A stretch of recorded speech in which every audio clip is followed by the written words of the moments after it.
Gilliard. I got so much motherfucking design on right now.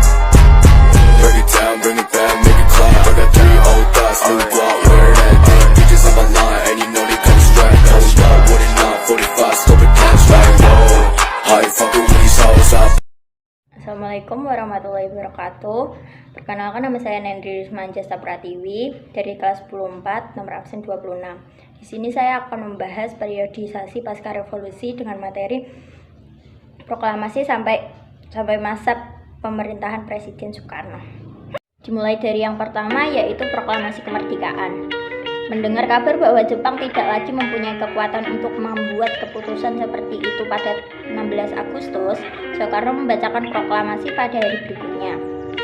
Kabar mengenai proklamasi menyebar melalui radio dan jalabaran, sementara pasukan militer Indonesia pada masa perang, pasukan pembela tanah air atau PETA, para pemuda dan lainnya langsung berangkat mempertahankan kediaman Soekarno.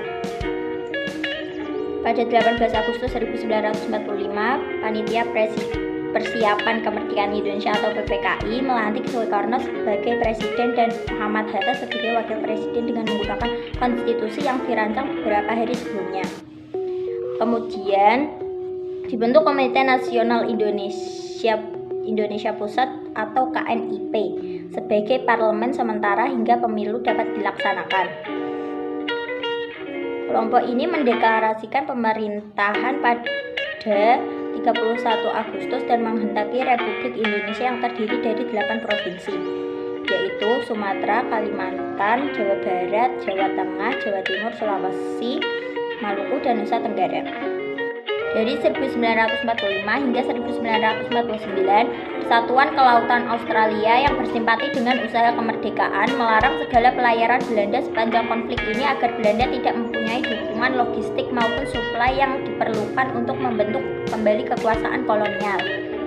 Usaha Belanda untuk kembali berkuasa dihadapi perlawanan yang kuat.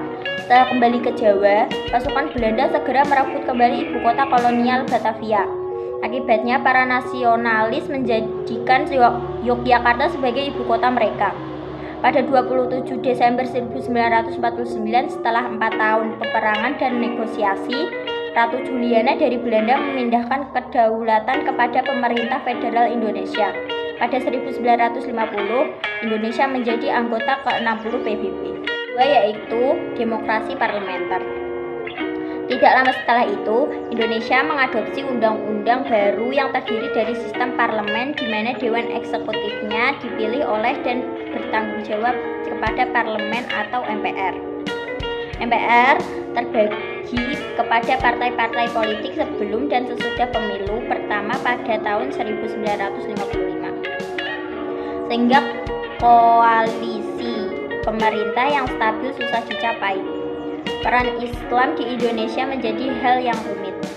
Soekarno lebih memilih negara sekuler yang berdasarkan Pancasila, sementara beberapa kelompok Muslim lebih menginginkan negara Islam atau undang-undang yang berisi sebuah bagian yang menyaratkan umat Islam takluk kepada hukum Islam. Demokrasi parlementer adalah suatu demokrasi yang menempatkan kedudukan badan legislatif lebih tinggi daripada badan eksekutif. Kepala pemerintahan dipimpin oleh seorang Perdana Menteri. Perdana Menteri dan menteri-menteri dalam kabinet diangkat dan diberhentikan oleh parlemen. Dalam demokrasi parlementer, presiden menjabat sebagai kepala negara. Ketiga, yaitu demokrasi terpimpin.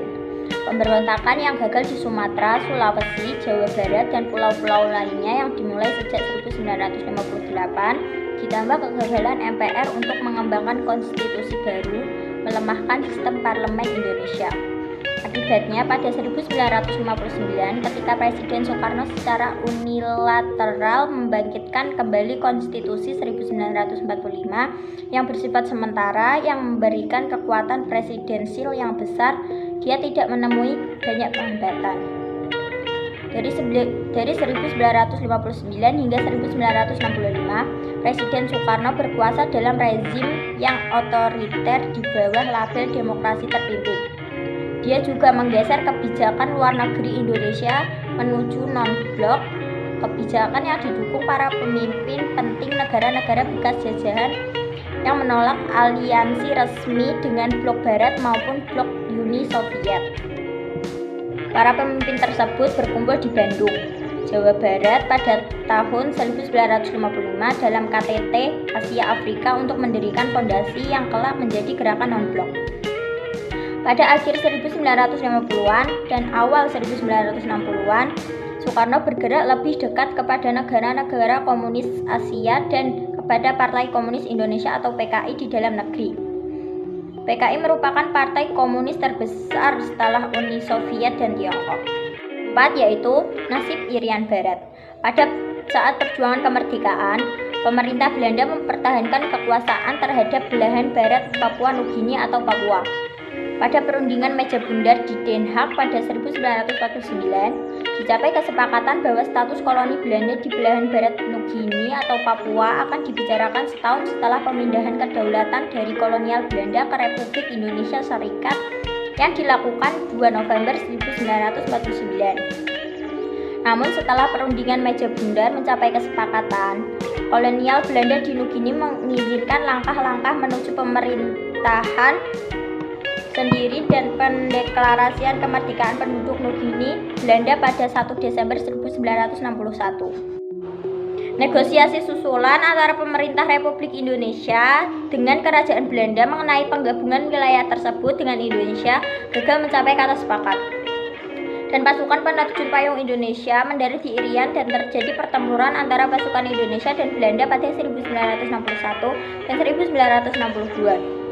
Pada 1962, Amerika Serikat menekankan pada Belanda agar setuju melakukan perbincangan tertutup dengan Indonesia yang menghasilkan perjanjian New York pada Agustus 1962. Dan Indonesia mengambil alih kekuasaan terhadap Irian Jaya pada 1 Mei 1963. Kelima yaitu konfrontasi Indonesia-Malaysia. Soekarno menentang pembentukan Federasi Malaysia dan menyebut bahwa hal tersebut adalah sebuah rencana neokolonial untuk mempermudah rencana komersial Inggris dan wilayah tersebut. Selain itu, dengan pembentukan Federasi Malaysia, hal ini dianggap akan memperluas pengaruh imperialisme negara-negara barat di kawasan Asia dan memberikan celah kepada negara Inggris dan Australia untuk mempengaruhi perpolitikan regional Asia. Menanggapi keputusan PBB untuk mengakui kedaulatan Malaysia dan menjadikan Malaysia anggota tidak tetap Dewan Keamanan PBB, Presiden Soekarno mengumumkan pengunduran diri negara Indonesia dari keanggotaan PBB pada tanggal 20 Januari 1965 dan mendirikan Konferensi Kekuatan Baru atau KONEVO sebagai tandingan PBB dan GANEVO sebagai tandingan Olimpiade. Dan pada tahun itu juga konfrontasi ini kemudian mengakibatkan pertempuran antara pasukan Indonesia dan Malaysia yang dibantu oleh Inggris.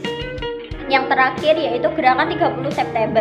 Hingga 1965, PKI telah menguasai banyak dari organisasi massa yang dibentuk Soekarno untuk memperkuat dukungan untuk rezimnya dan dengan persetujuan dari Soekarno memulai kampanye untuk membentuk Angkatan Kelima dengan mempersenjatai pendukungannya. Para petinggi militer menentang hal ini.